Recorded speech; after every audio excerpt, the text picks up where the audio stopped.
संस्था राजा र जनताको बीचमा केही फाटो आएको छ, तर हामी नबिर्सौँ राजा पनि नेपाली, हामी पनि नेपाली। नेपाली नेपालीको बीचमा झगडा हुनु भनेको घर झगडा हो, त्यो मिलाउन सकिन्छ। तर नेपालीले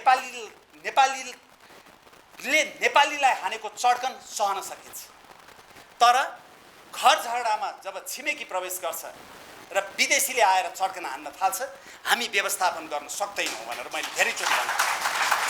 र मैले के भने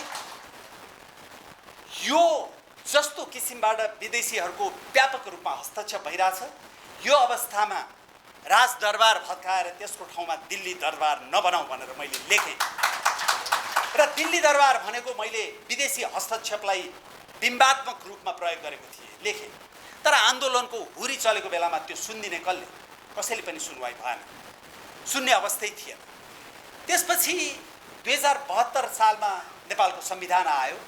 संविधान आएपछि मलाई के लाग्यो भने होइन, अब इतिहासमा विभिन्न गल्तीहरू हुन्छन्, अब गल्ती भएको हो मेरो दृष्टिकोणबाट, तर गल्ती इतिहासमा भयो भनेर कति त्यो कोट्टाएर बस्ने। यदि 72 सालपछि अब राम्रोसँग देश अगाडि बढ्छ भने ठिकै छ नि भन्ने सोचाइ ममा भित्रैदेखि नभएको होइन, किनभने म नेपालको जसरी हुन्छ हाम्रै पुस्तामा रूपान्तरण हुनुपर्छ भन्ने दृढ भावना राख्ने मान्छे हो। त्यसै कारणले 74 सालमा हामीले साझा पार्टी सुरु गर्दाखेरि हामीले यही 72 सालको संविधानका मूल मुद्दाहरूलाई नै लिएर अगाडि बढ्ने भनेर अगाडि बढेकै हो। र त्यसै अनुरूप मैले चुनाव पनि लडेको हो, त्यसै अनुरूप मैले अनेकौं अन्तर्वार्ता पनि दिएको हो। तर 76 सालको अन्त्यतिर आइपुग्दाखेरि मलाई एउटा भित्रैदेखि अनुभूति के हुन थाल्यो भने यो देश ठिक दिशामा गइराखेको छैन। र मलाई थाहा छ तपाईहरू विभिन्न दृष्टिकोण बोकेका साथीहरू यहाँ हुनुहुन्छ, विभिन्न दृष्टिकोण बोक्ने साथीहरू सबैलाई म सम्मान गर्छु। र यो समाजमा आफूभन्दा विपरीत दृष्टिकोण बोक्ने साथीहरूलाई सम्मान गर्नु पनि एकदमै कठिन विषय भइसक्यो। यो समाजका नागरिक समाजका धेरै अगुवाहरू 5 तारे होटलमा गएर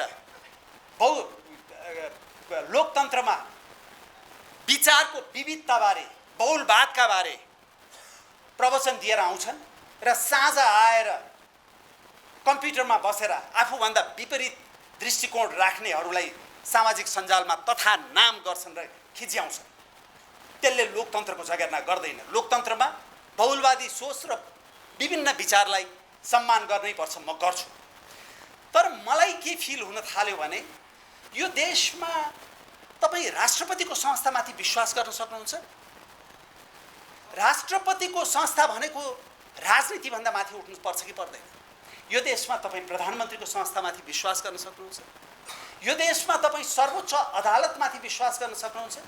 कर्मचारी तन्त्रमाथि विश्वास गर्न सक्नुहुन्छ? प्रहरीमाथि विश्वास गर्न सक्नुहुन्छ? अख्तियारमाथि विश्वास गर्न सक्नुहुन्छ? संस्थाहरू सबै क्षयीकृत भइसके र त्यसलाई हामी ढाकछोप गर्न खोज्छौँ। होइन, राम्रो मान्छे आयो भने त मिलाउन सकिहाल्छौँ नि। राम्रो मान्छे आउने वातावरण बनाएको छ। हामी अहिले केही स्वतन्त्र उम्मेदवारहरूले चुनाव जिते भनेर धेरै खुसी छौँ। 753 वटा स्थानीय निकायमा 3 जना 4 जना 5 जना 10 जनाले स्वतन्त्र उम्मेदवारीबाट जिते। बहुसंख्यक स्थानीय निकायमा जित्ने स्थिति छ। राजनीतिक मायाजालले यसरी समाजलाई गाँजेको छ कि त्यो मायाजालमा भर्खरका 20-22 वर्षका युवाहरू फस्न थालिसकेका छन्। अब एकातिर तपाईँ राम्रा मान्छे गएर हस्तक्षेप गर्न सक्ने स्थिति नहुने, अनि अर्कोतिर देशका निकायहरू सबै क्षयीकृत भएर जाने, अनि भू राजनीति यसरी बदलिएको छ कि अस्ति शिवशंकर मेननले आएर नेपाल चाहिँ चेन्जिङ वर्ल्ड अर्डरमा it is going to be a flash point, Nepal चाहिँ द्वन्द्वको आगो तन्किन सक्ने एउटा केन्द्र बनेको छ भनेर किन भने? अस्ति भर्खरै काठमाडौँमा भनेको। अमेरिकी जनरल आएर Nepal is a land power भनेर किन भने? हामी शक्तिशाली भएर भनेको हो। हामी यति भू राजनीतिक रूपमा संवेदनशील ठाउँमा छौँ कि अब अरूका लागि हामी ल्यान्ड पावर भयौँ, भू शक्ति भयौँ। एकातिर त्यत्रो शक्तिशाली देश छ, अर्कोतिर त्यत्रो शक्तिशाली देश छ। सन् 2030 सम्ममा यी दुई देश संसारका सबभन्दा ठुला अर्थतन्त्र बन्दैछन्। सँगसँगै सैनिक र राजनीतिक शक्ति बन्दैछ, प्राविधिक शक्ति बन्दैछ। र त्यो देशमा सबै संस्थाहरू क्षयीकृत भएको ठाउँमा हामी एउटा भ्रममा नबाँचौँ कि हामीले गरिराखेको राजनीतिबाट यो देशको भविष्य जोगिन्छ भनेर नसोचौँ। यो देश तपाईँ र मेरो पुस्तालाई रजाई गर्न दिएको हो। मलाई हेर्नुहोस्, म 20 वर्ष 25 वर्ष 30 वर्षको हुँदा यो काठमाडौँ संसारकै सबभन्दा सुन्दर हुन सक्ने एउटा सहर थियो। 7वटा विश्व सम्पदा सूचीमा सूचीकृत केन्द्र, हरिया फाँट, खोला नालाले एकदम क्रिस क्रस गरेको एउटा ठाउँ, वरिपरि हरियो पहाड, उत्तरतिर हिमाल। संसारमा त्यस्तो ठाउँ तपाईँले कहाँ पाउनुहुन्छ? हाम्रो पुस्ताले यसलाई कङ्क्रिटको जङ्गलमा रूपान्तरण गरिदियो र के नियतिले मेरो पुस्तालाई रजाई गर, तँभन्दा मुनिको पुस्तालाई यो काठमाडौँ होइन भनेर छोडेको हो? यो काठमाडौँमा तपाईँहरू अहिले कतिजना चाहिँ यो विश्वका विकसित देशहरूले भिजा दिए भने, खुकुलो गरिदिए भने तपाईँहरू कतिजना यो काठमाडौँमा बसिराख्नुहुन्छ भन्नुहोस् त? तपाईँहरूले बस्नै नसक्ने देश बनाएर छोडेर जाने हामी? त्यो अधिकार हामीलाई छैन। र त्यो सम्पूर्ण विषय राजनीतिसँग जोडिएको छ। र राजनीतिसँग जोडिएपछि अब मान्छेहरूले भन्छन् मलाई, तैँले त राज संस्थाको कुरा उठाइस्, राजा आएर यो सबै सुध्रिन्छ त? मैले राजा आएर सबै सुध्रिन्छ भनेको होइन। तर वास्तविकता के हो भने हामी जसरी भू राजनीतिको दलदलमा फसिराखेको छौँ, यो देशमा एउटा जातीय रूपमा जस्तो किसिमको विविधता छ र त्यो जातीय संवेदनशीलतामा विकृत वामवादीहरूले जसरी विष छर्किएर चिराचेरा पारिदिएका छन् र सानो केही कुरा हुँदा पनि आगो लाग्ला कि भन्ने डर सृजना भएको छ, र जसरी धर्मान्तरण संसारमै सबभन्दा तीव्र गतिमा भइराखेको छ। धादिङको रुबी भ्यालीको एकजना मैले नेता भेटेँ, उहाँले भन्नुहुन्थ्यो त्यहाँ तामाङहरू 100% भएको ठाउँमा अहिले 20% मात्रै तामाङ बाँकी छन्, बाँकी सबै क्रिस्चियन भइसके भनेर भन्नुभयो। यो के व्यक्तिको मात्रै कुरा हो? धर्म व्यक्तिको हो, तर व्यक्ति समाजसँग जोडिएको हुन्छ, व्यक्ति देशसँग जोडिएको हुन्छ, हाम्रा हरेक मठ मन्दिरसँग जोडिएको हुन्छ, हाम्रा हरेक चाड पर्वसँग जोडिएको हुन्छ। यो तीव्र गतिमा धर्मान्तरण हुने हो भने भोलि यहाँ इन्द्र जात्रा हुन्छ, भोलि सरस्वती वन्दना हुन्छ, भोलि नागपञ्चमी हुन्छ, भोलि दसैँ तिहार हुन्छ, भोलि मष्ट पर्व हुन्छ, भोलि शैलेश्वरीको जात्रा हुन्छ, भोलि छ्योर्तेन त्यो माथि चैत्य जुन राखेर डाँडामाथि गरिन्छ त्यहाँ त्यसको पूजा हुन्छ। यो कि त यो केही पनि चाहिँदैन भन्नु पर्यो? होइन, यो देशको साँच्चीकै विशिष्ट पहिचानलाई जोगाउने हो भने हामीले सोच्ने कि नसोच्ने हो? सोच्नुपर्छ। र यो राज संस्थाको कुरा उठाएको कुरा के हो भने भोलि यो देश सङ्कटमा पर्न सक्ने प्रबल सम्भावना छ। र त्यो सङ्कट भनेको यसरी आउँछ कि तपाईँले सम्हाल्न भ्याउनुहुन्न। संसारका अरू देशमा पनि परेका छन्, सिक्ने कि नसक्ने अरू देशबाट। यमनमा भएन कि, सिरियामा भएन कि, अफगानिस्तानमा भएन कि, लिबियामा भएन कि, इरानमा भएन कि, इराकमा भएन कि, कहाँ भएन? र हाम्रो त्यो संवेदनशीलतामा जहिले पनि देशमा सङ्कट आउँदाखेरि मानिसहरूले लामो ऐतिहासिक विरासत भएको संस्थालाई एउटा भर गरेर हेर्दो रहेछन्। जसरी सङ्कट परेको बेलामा म देउतै मान्दिनँ भन्ने मान्छेले पनि हे ईश्वर भनेर भन्छ नि, हो त्यसै गरी लामो ऐतिहासिक विरासत भएको संस्था खोज्दो रहेछ। त्यही हुनाले मैले भने ठिक छ, खोपामा राखौँ, संविधानले बाँधेर राखौँ, संसदले बाँधेर राखौँ, तर कुशन संस्थाको रूपमा यसलाई पुनर्स्थापित गरौँ। तपाईँहरूमध्ये कतिजनाले सुन्नुभएको छैन, गणेश राज शर्मा भन्ने एकजना अत्यन्त नैतिकवान वरिष्ठ अधिवक्ता हुनुहुन्थ्यो। उहाँले भन्नुहुन्थ्यो यो देशमा राज संस्था टर्च लाइट जस्तो चाहिन्छ, अँध्यारो पर्यो भने मात्रै बाल्ने भनेर भन्नुहुन्थ्यो। मेरो के लेना नदेना? पत्रकार हुँदा मैले 2 चोटि भेटेका थिएँ राजालाई, त्यसपछि मैले भेटेको पनि छैन र मैले कुनै साँठगाँठ भएर काहीँ गरेर यो विषय उठान गरेको पनि होइन। तर राजनीति गरेपछि मलाई लागेको कुरा के हो भने जीवनमा तपाईँ व्यक्तिगत रूपमा व्यापार गर्न सक्नुहुन्छ, व्यवसाय गर्न सक्नुहुन्छ, पेसा गर्न सक्नुहुन्छ, समाजसेवा गर्न सक्नुहुन्छ, तपाईँले व्यक्तिगत रूपमा गर्ने दर्शनौँ काम छ। तर राजनीति भनेको चाहिँ कसैले आदर्शवादी भनोस् या नभनोस् देशकै लागि गर्ने हो। देशको लागि नगर्ने हो भने राजनीति नगरौँ। आफ्नो जे गर्न सकिने धेरै कुरा छ। जब तपाईँ देशको लागि भनेर राजनीति गर्नुहुन्छ, यो काठमाडौँ हाम्रो भन्दा मुनिको पुस्तालाई हस्तान्तरण गर्नुपर्छ कि पर्दैन? चितवन भरतपुर हामीभन्दा मुनिको पुस्तालाई हस्तान्तरण गर्नुपर्छ कि पर्दैन? यो देश हामीभन्दा मुनिको पुस्तालाई बस्न योग्य बनाउनुपर्छ कि पर्दैन? तपाईँ भित्रबाट खोक्रिँदै जाने र भू राजनीतिको दलदलमा फस्दै गएपछि अनि विफल राष्ट्र हुन्छ कि हुँदैन? अब यो देशमा नेपाली सेना एउटा मात्रै तुलनात्मक रूपमा राजनीतिबाट गिजो लिन बाँकी त्यही एउटा संस्था मात्रै हो। र तपाईहरूले असफल राष्ट्र भन्ने शब्दावली सुन्नुभएको होला। असफल राष्ट्र एउटा भौगोलिक अखण्डतामा आँच पुग्यो भने, आफ्नो सीमामाथि नियन्त्रण गर्न सकेन भने, एउटा स्वाधीनतामा आँच पुग्यो भने एउटा त्यसरी हुन्छ असफल राष्ट्र। अर्को असफल राष्ट्र जब देशका संस्थाहरू पुरै डिसफङ्सनल हुन्छन्, काम गर्न नसक्ने हुन्छन्, त्यसपछि त्यो देश असफल राष्ट्र हुन्छ। र हाम्रो सर्वोच्च न्यायालय जो एउटा अन्तिम तपाईको आधार लिने संस्था हो, त्यो पनि कसरी विकृत र राजनीतिकृत भइसक्यो तपाईहरु सबैले देख्नु भएको छ र त्यो सबै हाम्रो लागि पचिसक्यो। अब सेना पनि त्यसै होस् त एउटा बिन्दुमा गएर कसले सम्हाल्दो रहेछ ल हेरौँ। अनि साथीहरूले मलाई भन्छन् होइन अर्थ राजनीतिको एजेन्डा उठाउन, देशमा शिक्षा, स्वास्थ्य, सामाजिक सुरक्षा अथवा सुशासन, भ्रष्टाचार नियन्त्रणका कुरा उठाउन भनिहाल्छ नि देश। कसरी हुन्छ? कुनै पनि देश तपाईको स्वाधीन सार्वभौम सत्ता सम्पन्न स्थिर शान्त नभइकन तपाईहरुले अर्थ राजनीतिक एजेन्डा लागू गर्न सकिदैन। कहाँ भएको छ? अस्थिर देशमा। र हामी त्यतातिर गइराखेको छौँ र यसै गरी घस्रिरहने हो भने त ठिकै छ, होइन भने पहिला आफ्ना व्यक्तिगत विचारभन्दा माथि उठेर देशको हित सोच्नु पर्यो भन्ने मेरो धारणा हो।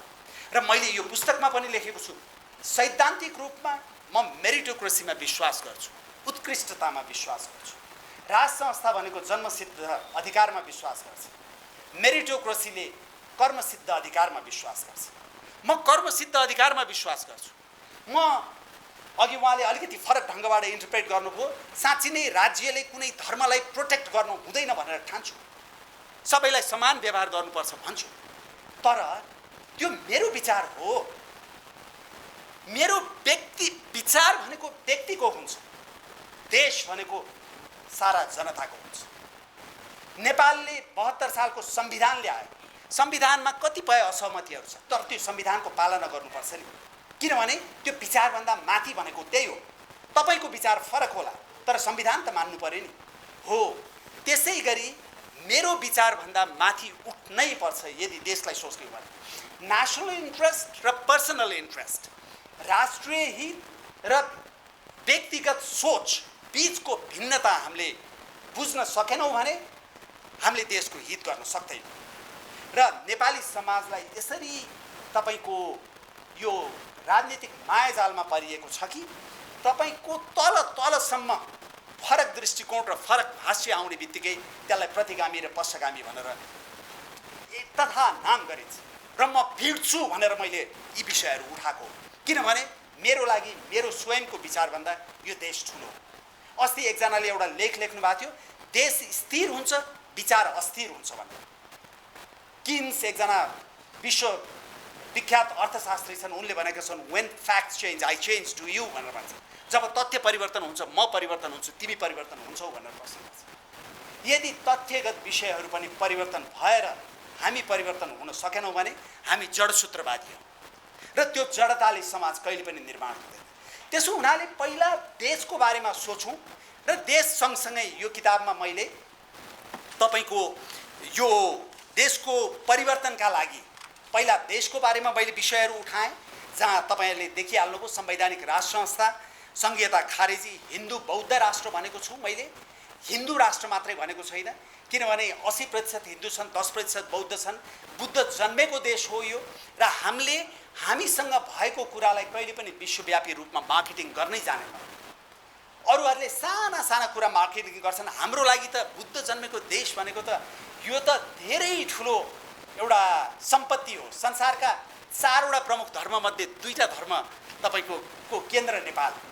त्यसकारणले मैले यहाँ हिन्दू बौद्ध राष्ट्र भनेको छु र कल्याणकारी लोकतन्त्र, सामाजिक लोकतन्त्र भनेर भनिन्छ यसलाई सामान्यतया पोलिटिकल एउटा टर्मिनोलोजीमा सोसल डेमोक्रेसी भनेर भनिन्छ र त्यो कल्याणकारी लोकतन्त्रभित्र मैले तीनवटा खण्ड राखेको छु सुशासन समता र समृद्धि भनेर।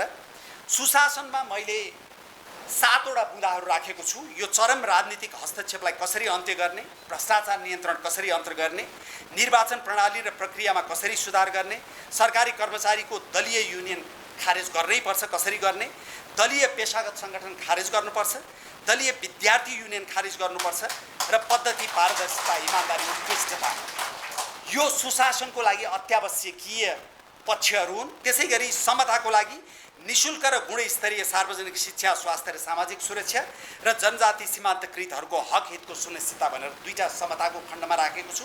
र समृद्धिको लागि तपाईको पूर्वाधार निर्माणलाई कसरी प्राथमिकता दिने, कृषिजन्य वस्तुहरूको 1 दशकभित्र आत्मनिर्भर बनाउन के गर्न सकिन्छ, पर्यटन व्यवसायलाई कसरी प्रवर्धन गर्ने र यो ढुवानी खर्च कम हुने वस्तु र सेवालाई कसरी प्रोत्साहन गर्ने। किनभने हामी त ल्यान्डलक तपाईको भूपरिवेशित देश छौँ।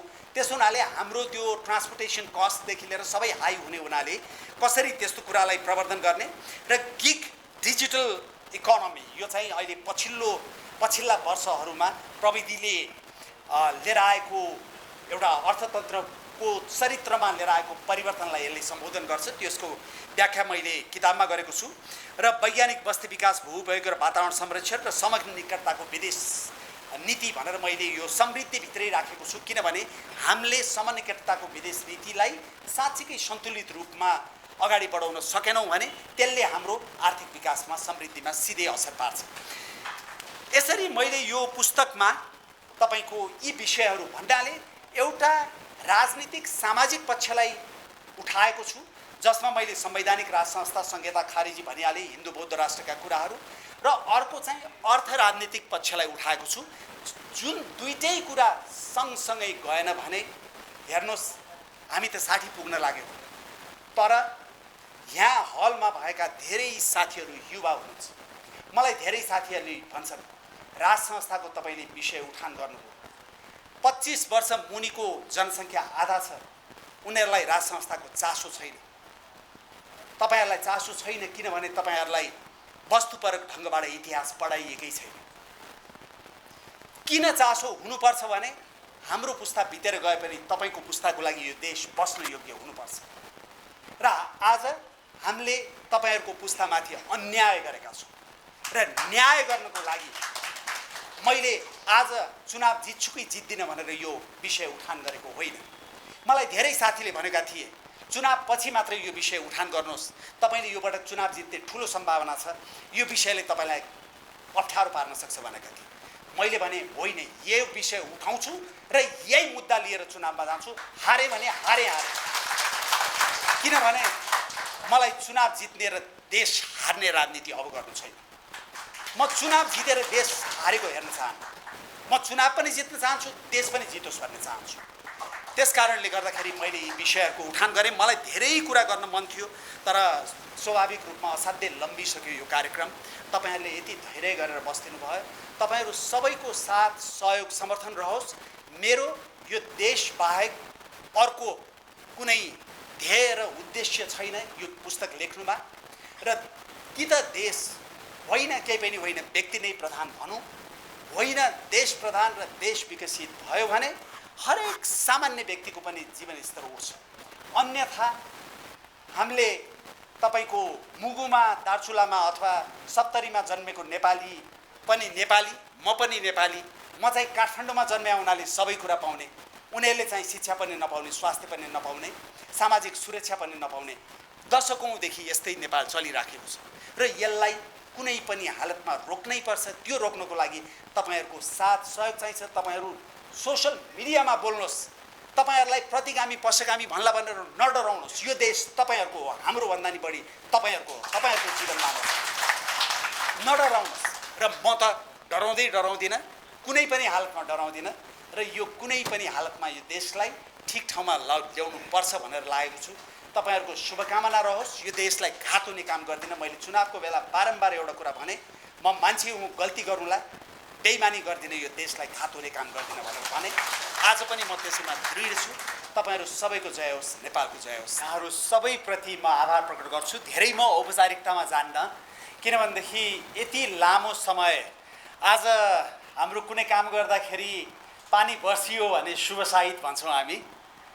यो किताबको विमोचनमा साँच्चीकै शुभ साहित बर्सियो र यो किताबले परिकल्पना गरेको नेपाल तपाईँ र हामीले साकार पार्न सकौँ, मेरो त्यही चाहना छ। तपाईहरूसँग अलिकति क्षमा चाहिँ किन माग्नु पर्यो भने यो बिचमा जुन व्यवस्थापन गर्नको लागि हाम्रो प्रकाशकले सङ्घर्ष गर्नु पर्यो। एक छिना पानी पर्यो भित्र, एक छिना बाहिर, र फेरि यतापट्टिको हलको व्यवस्थापन गर्नु पर्यो। त्यसको लागि तपाईहरू यति लामो समयसम्म पनि तपाईहरू धैर्य गरेर बस्दिनु भयो, म असाध्यै आभारी छु। जो साथीहरू जानु भयो, धेरै साथीहरू जानु पर्यो, त्यसमा म अलिकति दुखी छु। यो पुस्तकको टिप्पणीका लागि हाम्रो दीपक गेवालीज्यू र सिपी मैनालीज्यूले एकदमै व्यस्तताका बीच जसरी समय निकालिदिनु भयो, त्यसै गरी रमाजी, अब यहाँ मैले औपचारिक रूपमा बोल्दा रमाजी भनौँला, तर रमा र म चाहिँ तिमीको साथी हौँ। र रमाले धेरै नै चाँडो आइए नै पढ्दा पत्रकारिता सुरु गरेको, मैले चाहिँ एमए पढेपछि पत्रकारिता सुरु गरेको। मेरो टेलिभिजनमा मलाई टेलिभिजनको समाचार कसरी लेख्ने र कसरी वाचन गराउने भनेर सिकाउने रमा सिंह हुनु है। त्यसो हुनाले म रमा पनि आज त्यो लामो होला फेरि।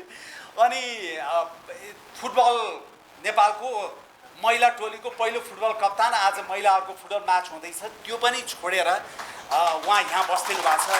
म असाध्यै आभारी छु। र त्यसै गरी प्रकाशक फाइन प्रिन्ट, अघि निरजजीले भन्नुभयो, यो त धेरैको शब्दमा पश्चगामी किताब छाप्ने आँट गर्नुहुन्छ भन्दा हामी पेशागत सङ्गठन हौँ दाइ, पेशागत पब्लिसर हौँ, हामीले त जसको जे आए पनि छाप्नुपर्छ भनेर भन्नुभयो। र मैले उहाँलाई सोधेँ, भोलि राजा ज्ञानेन्द्रले आफ्नो अटोबायोग्राफी लेख्यो भने छाप्ने कि नछाप्ने भनेर। त्यो त समस्या त आउँछ होइन, त्यसो उहाँले पक्कै छाप्नुहुन्छ भनेपछि यो पनि उहाँहरूले खुसी साथ आँट गरेर छाप्नुभयो, त्यसको लागि पनि म आभार प्रकट गर्छु।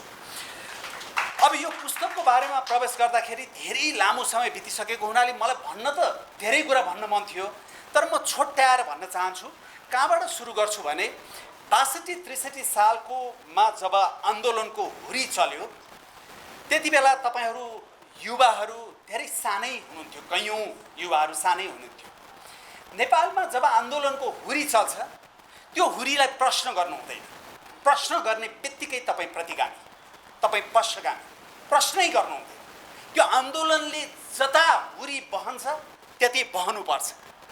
र त्यो भएको बेलामा मैले निरन्तर एउटा प्रश्न गरिरहेँ मेरो लेखनबाट। मैले के भने ठिक छ, जनताको चाहना हो, जनताको भावना हो, त्यसको कदर हुनुपर्छ।